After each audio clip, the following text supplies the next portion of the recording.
ఏంటి అడుగుతున్నానండి. ఈ వేదిక మీద ఉన్న వాళ్ళందరం కూడా మాజీ మంత్రులు, ఒక మాజీ శాసనసభ్యులు, లేకపోతే ప్రెసిడెంట్ ఉన్న ఎంఎల్సీలు, లేకపోతే జిల్లా చైర్మన్లు, లేకపోతే జిల్లా అధ్యక్షులు. అంటే ఎంతో కొంత బాధ్యతగా ఉన్న వ్యక్తులు, అంతేగాని బాధ్యత విస్మరించిన వ్యక్తులను కాదు, ఏదో చట్టాన్ని చేతితో తీసుకున్న వ్యక్తులను కాదు. మీ పోటీ చూస్తామంటే మీకేంటి బాధ? పోనీగో 50 మంది 70 మంది అడుగుతున్నారు, కాదండి ఒక 20 మంది రండి, 25 మంది రండి, వెళ్ళండి అని చెప్పచ్చు కదా. మీరు ఎందుకు చెప్పలే? ఏంటా బెరుకు, ఏంటా కార్యక్రమం అంటే ఏంటి? మేము చట్టాన్ని చేర్చుకున్న వ్యక్తులు కాదు. మేము గౌరవంగా మర్యాద ఇవాళ రాష్ట్రంలో పరిపాలిస్తున్నారు పార్టీకి చెందిన వ్యక్తులు, బాధ్యత వ్యక్తులు. కానీ ఇదేంటిది? మీరు వచ్చంటే నీకు చెప్తారంట. ఆ కుటుంబంలో నాయకులు వచ్చి చొక్కా చెప్పుకొని అది ఆవేశపడిపోయి ఊగిపోయి ఇష్టం మాట్లాడారు. ఇప్పుడు ఏమైంది? ఊగిపోవడం ఎందుకోసం మీరు మమ్మల్ని అన్నికంటే ఆపుతున్నారు? ఎందుకోసం మీరు మమ్మల్ని వచ్చి అక్కడికి వెళ్తే మీకు వచ్చిన ఇబ్బంది ఏంటి? ఒక 10 మంది వెళ్ళి మేము చూసి వస్తే తప్పేంటి? మీకేంటి నష్టం చెప్పండి? ఈ ప్రభుత్వానికి వచ్చిన ఇబ్బంది ఏంటి చెప్పండి? ఒకవేళ ఏదైనా తప్పు జరిగితే అక్కడ దాన్ని బాధ్యత వహిస్తాం కదా, మేము బాధ్యతగా మనుషులే కదా. కానీ లే, ఏమేనంటే ఇగో చట్టాన్ని చేతులు తీసుకున్నారు, అది ఇది అని వాళ్ళు ఎక్కువ మాటలు చెప్పడానికి. ఇది ఇవాళ ఈ ప్రభుత్వం తాలూకా పనితీరు. ఎంతకాలం చంద్రబాబు నాయుడు గారు ఇలాంటి పరిపాలన చేస్తావు? భయంతోని బెరుగుతోని భయంతోని ఎంతకాలం పరిపాలిస్తావు? నీ వెనకాల తందాలంటే తందాలంటూ ఇంకో 2 ముగ్గురు తయారయ్యారు. వాళ్ళు నీ మాటలు వచ్చి కింద పడిపోకుండా మీ 20 సంవత్సరాలు 30 సంవత్సరాలు 50 సంవత్సరాలు ఉందామని అంటే ఎంత భయం ఉందో ఆలోచించేయండి. ఎప్పుడైనా తప్పించేది అధికారులకు వచ్చేస్తే ఎంత భయంతో ఉన్నారో ఆలోచించేయండి. మీ తాలూకా మీ మనసులో ఉన్న మాటలే, మీ బాధనే, మీ భయమే మీ మాటల్లో చెప్తుంది, మీ ముఖాల్లో కనిపిస్తుంది, మీ వేష భాషల్లో కనిపిస్తుంది. ఎందుకంటే మీరు చేస్తున్న పనులవి ప్రజావ్యతిరేకమైన విధానాలు అవలంబిస్తారు. ఏదో సూపర్ 6 అన్నారు, 7 సూపర్ 6, సూపర్ 8, 7 సూపర్ 8. కనీసం ఓ పేదవాడికి వచ్చి ఓ పెన్షన్ ఇచ్చిన పాపాన పోలని తీరుబడి నువ్వు వచ్చి సూపర్ 6 సూపర్ 8. నిన్న పెద్ద అడ్వర్టైజ్మెంటు 2 లక్షల ఇల్లు. ఎవరు చేశారు బాబా 2 లక్షల ఇల్లు?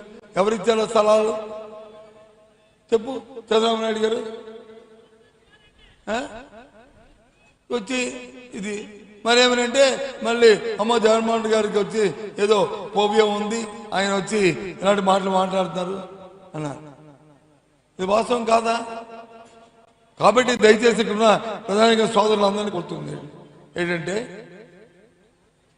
ఆలోచన చేయండి. ఈ ప్రభుత్వ వ్యవస్థ కోసం, ఈ రాష్ట్ర అభివృద్ధి కోసం ఆలోచన చేస్తున్న ప్రభుత్వం కాదు. సొంతం కోసం, స్వార్థం కోసం, వారి ప్రాపకం కోసం, వారి తాలూకా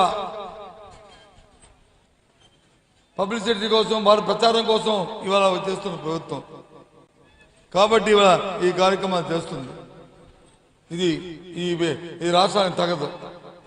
ఈ రాష్ట్ర అభివృద్ధికి ఇది చేయాలంటే ఓ ప్రణాళికాబద్ధంగా పోవాలి. ఏమైనా మాట్లాడితే ఆ వైజాగ్లో వచ్చి ఏమనంటే అది తెచ్చాం, ఆ గూగుల్ మేము చెప్పక్కర్లేదు, అదని చెప్పాడు, అది ఎవరు తెచ్చారు? పోనీ ఎంతెందుకు అప్పుడు ఇక్కడ ఉన్న కాంట్రాక్ట్ విశ్వసముద్రం అడగండి వెళ్ళి, లేకపోతే ఆ జీఎంఆర్ అడగండి వెళ్ళి ఎవరు తెచ్చారు? లేదా మీ కిడ్నీ హాస్పిటల్ డాక్టర్లు అడగండి ఎవరు తెచ్చారు, ఎవరు కట్టించారు? మాకు అక్కర్లేదు పేరు, మేము అడగట్లేదు. మేము తండ్రి మాకు అలవాటు ఏది ప్రచారం చేసుకొని డప్పులు పట్టుకొని బ్యాండ్లు పట్టుకొని వాయించుకొని మేము చెప్పుకోవాల అవసరం మాకు లేదు.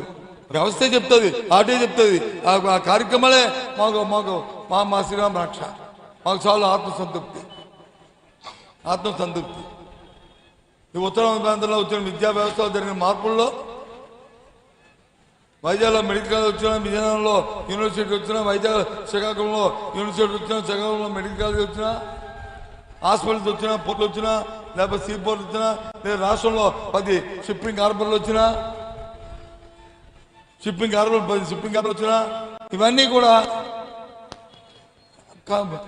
పరిపాలనలో భాగమే తప్ప ఏదో ప్రత్యేకంగా కాదు. ఈ రాష్ట్ర అభివృద్ధిలోకి చేద్దామన్న ఆలోచనతోనే ఆ కార్యక్రమాలు చేశారు.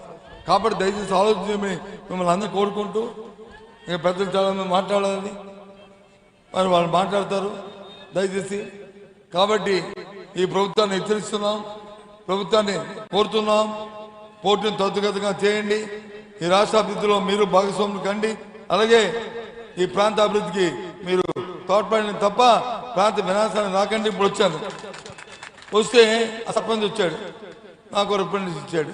ఏంటో రిప్రజెంటేషన్ అంటే ఈ ప్రాంత అభివృద్ధికి మీరు తోడ్పడిన తప్ప ప్రాంత వినాశాన్ని రాకండి. ఇప్పుడు వచ్చాను, వస్తే ఆ సర్పంచ్ వచ్చాడు, నాకు రిప్రజెంటేషన్ ఇచ్చాడు. ఏంటో రిప్రజెంటేషన్ అంటే సార్ మాకు వచ్చి రిహాబిలిటేషన్ ఉంది, మా డబ్బులు ఇస్తాను, ఇవ్వలేదు సార్, మాకు ఇది ఇస్తాను. ఎందుకంటే ఇది ఎన్నాళ్ళు లేకపోతే ఇంకెప్పుడు ఇస్తావు? 2 సంవత్సరాలు 2.5 సంవత్సరాలు అయింది. దానికి కూడా తెల్ల చొక్కావా, పసుపు చొక్కావా, లేదా తెల్ల బ్యాడ్జియా, ఎర్ర బ్యాడ్జియా, నీలం బ్యాడ్జియా అని చూస్తారా దానికి? చెప్పండి, ఏంటండి ఇది? ఇటువంటి పరిస్థితులు ఇవాళ రాష్ట్రంలో ఉన్నాయి. కాబట్టి చాలా దురదృష్టకరం. సరే, జరిగిన తప్పులు జరుగుతుంటే మానవుడు సహజం. మిమ్మల్ని ఈ రాష్ట్ర ప్రధాని గారిని అందరినీ కోరుతున్నాం ఈ వేదిక ద్వారా, ఈ మీడియా ద్వారా. సరే, ఈనాడు ఏదో ఏబిఎన్ ఏదో టీవీపై ఆ సొంతానికి వేసుకుంటాయి, కానీ వాళ్ళకి ఎంతసేపు భజించేయడానికి ఆలోచన చేస్తాయి. కానీ చేయండి, కానీ మీ వద్దనలేదు. కానీ నేను మాట్లాడే మాటలు అవాస్తవం అయితే రేపు ఉదయం మీ ఇష్టం తిప్పండి. నిజాలు అయితే మాత్రం చూపెట్టండి దయచేసి. ఎందుకంటే కొద్దిగానే వాళ్ళు రియలైజేషన్ రావాలని నా కోరిక. అందుకోసమే నేను రిక్వెస్ట్ చేస్తున్నాను. కాబట్టి మిమ్మల్ని మనం చేస్తూ మరి ఇవాళ దాసని కానీ, లేకపోతే మన తెలుగు కానీ, లేకపోతే అపరాధ్ కానీ, పెద్ద అందరూ కూడా ఇవాళ అవకాశం ఇచ్చి మిమ్మల్ని మాట్లాడి ఇవాళ మూలపాటి సంగతిని రాష్ట్ర ప్రధానికి తెలియజేసినందుకు మరొకసారి ధన్యవాదాలు తెలుపుకుంటూ సెలవు తీసుకుంటున్నాను. జై హింద్.